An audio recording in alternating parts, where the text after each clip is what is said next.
They thought I was ordinary. A quiet girl in a simple dress, too soft, too small, too insignificant. They mocked my silence, mistook my kindness for weakness, and believed power belonged only to those who looked rich, loud, and important. But what they never knew was that I wasn't standing in their world. I owned it. And soon, they would learn what happens when you underestimate a woman with patience, intelligence, and absolute control. My name is Elena, and I am 27 years old. Tonight, I was standing in the middle of a sparkling ballroom on the 50th floor of a Manhattan skyscraper. The lights were bright, the music was soft, and everyone was wearing diamonds and expensive tuxedos. I looked at my fiancé, Mark. He was busy fixing his tie in a mirror. He looked handsome, but his face was full of stress. He looked at me and sighed. "Elena, did you really have to wear that dress?" he whispered, his voice sharp. I looked down at my simple black dress. I bought it from a local mall. It was comfortable and clean, but it didn't have a designer label. "What's wrong with it, Mark? It's just a party." "It's not just a party. It's my company's annual gala," he snapped. "Important people are here. My boss is here. You look like you belong in a library, not a gala. Please, just try to stay in the corner. Don't talk too much." His words hurt, but I stayed quiet. I loved him, or at least, I thought I did. I didn't tell him that I actually came from one of the richest families in the country. I wanted him to love me for me, not for my money. Suddenly, Mark's sister Tiffany walked over. She was wearing a bright red dress that probably cost $5,000. She held a glass of champagne and looked at me with disgust. "Oh my God, Mark," Tiffany laughed loudly, making sure the people nearby could hear. "Is your girlfriend wearing a supermarket dress? I'm so embarrassed for you." "Tiffany, stop," I said softly. "No, really," Tiffany continued, laughing harder. "Hey everyone, look at Elena. She's so down to earth that she forgot we have a dress code. Maybe we should check if she has a hidden tray. She looks more like the waitstaff than a guest." A few people nearby chuckled. I looked at Mark, waiting for him to defend me, waiting for him to say, "Stop it, Tiffany, she's my fiancé." But he didn't.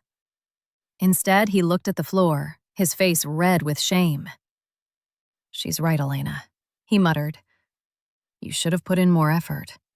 You're making me look bad in front of my coworkers." I felt a cold shiver run down my spine. This wasn't love. It was a business transaction for them, and I was a bad investment. "I see," I said, my voice surprisingly calm. I took a step back. I looked at the giant logo of Apex Industries on the wall. Mark worked so hard to impress this company. He worshipped this brand. He had no idea that my family's holding company had been watching Apex for months, waiting for the right moment to buy it. "I'll go to the corner now," I said with a small, secret smile. "I wouldn't want to ruin your perfect night." As I walked away, I pulled my phone out of my pocket. I sent a simple text to my family's lead lawyer. "Buy it. Buy Apex Industries now. I want 100% control by 8 a.m. tomorrow." I spent the rest of the night sitting on a small chair near the back of the room. I watched Mark. He was laughing with his boss and acting like I didn't exist. Tiffany was nearby, whispering to her friends and pointing at me. I wasn't sad anymore. I was disgusted. When the party finally ended, Mark walked over to me. He didn't offer his hand. He didn't ask if I was okay. "We need to talk," he said coldly. We walked out to the parking lot. The night air was chilly. Mark stopped by his car and turned to face me. "Elena, I've been thinking," he started, crossing his arms. "This relationship isn't working. My career is moving fast. I'm going to be a director soon. I need a woman who adds value to my life. Someone with style. Someone with a high-class background." "A woman like Tiffany's friends?" I asked, my voice flat. "Yes," Mark said, nodding without any guilt. "I'm tired of feeling ashamed of you. You're a nice girl, but you're just poor. You don't understand this world. I think it's best if you pack your things and move out of my apartment tonight. I looked at him for a long moment. He really thought he was better than me because he had a fancy title at a company he didn't even own. "You're breaking up with me because I'm not rich enough for your image?" I asked. "It's just business, Elena," he sighed. "Don't take it personally. You just don't fit in my future." "Fine," I said. I pulled the engagement ring off my finger. It wasn't a very expensive diamond. He had complained about the price when he bought it. I dropped it into his hand. "Good luck with your business, Mark. I hope it's worth it." "Trust me, it is," he smirked.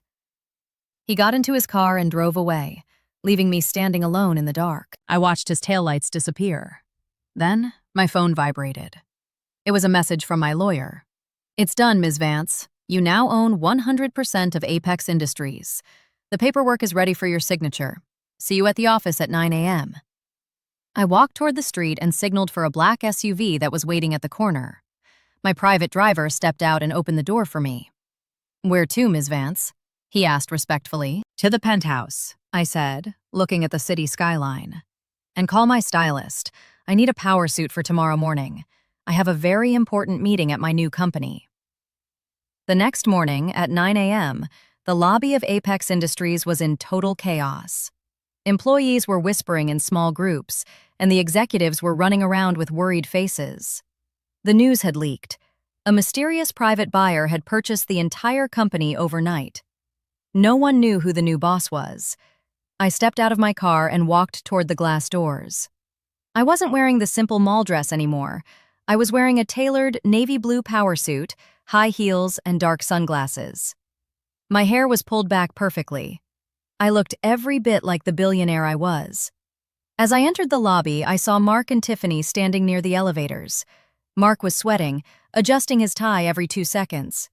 Tiffany was holding a luxury handbag, looking annoyed. "I'm telling you, Mark, you need to impress this new owner immediately," Tiffany was saying.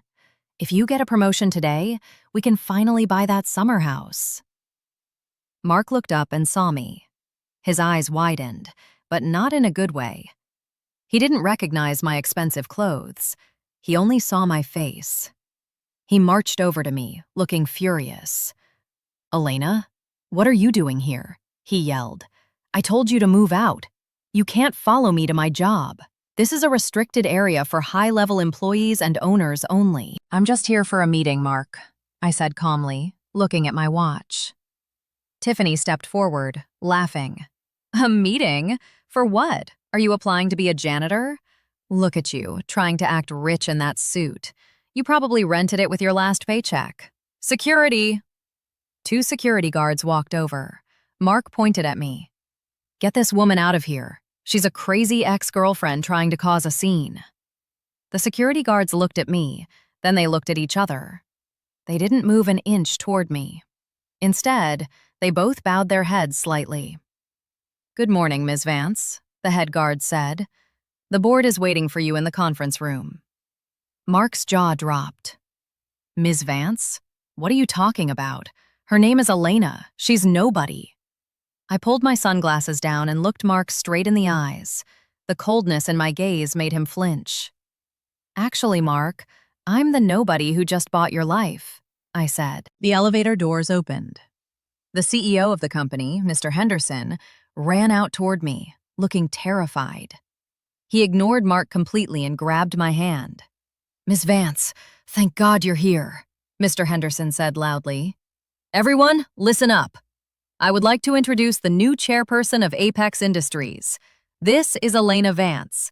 She owns 100% of this company now." The entire lobby went silent. You could hear a pin drop.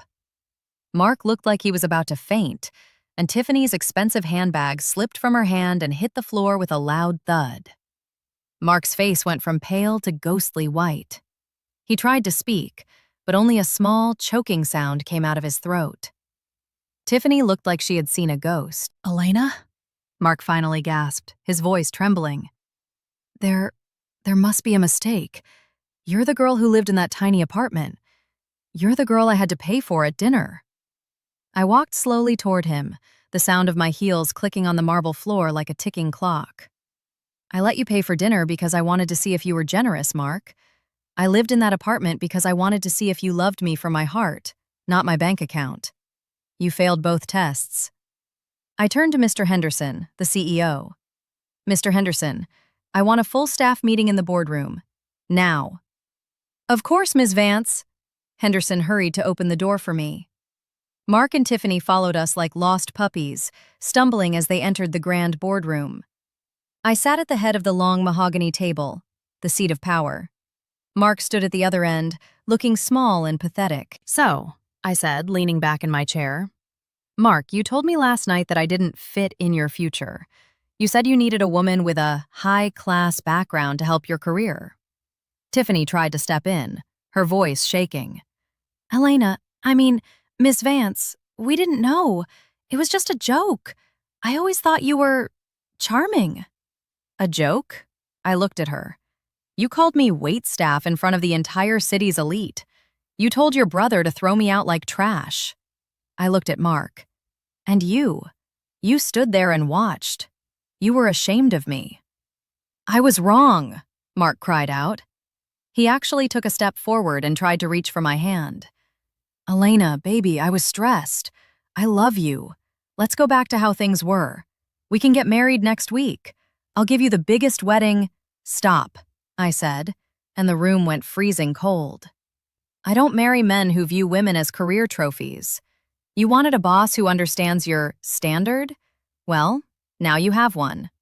I looked at Mr. Henderson. Mark is no longer a marketing manager. He is being demoted. From today, his new job is to manage the company's mailroom. He will report to the junior clerks. If he misses a single delivery, fire him. Mark's eyes went wide. The mailroom? But I have an MBA. You can't do this. I own the company, Mark. I can do whatever I want, I replied calmly. And as for Tiffany, she is banned from this building. If I see her on any company property, security will escort her out in handcuffs. Tiffany started to cry, and Mark looked like his world had ended. They had wanted status so badly, and now they were at the very bottom. The boardroom was silent, as Mark and Tiffany were escorted out by security. Mark's shoulders were slumped, and Tiffany was hiding her face in her hands. They had walked in expecting to rule the world. They walked out realizing they had lost everything. I stood up and walked to the floor-to-ceiling window. Looking out over the New York skyline, I didn't feel angry anymore. I felt free. Mr. Henderson walked up behind me. Ms. Vance, shall we continue with the budget reports? In a moment, Henderson, I said. I have one last thing to take care of.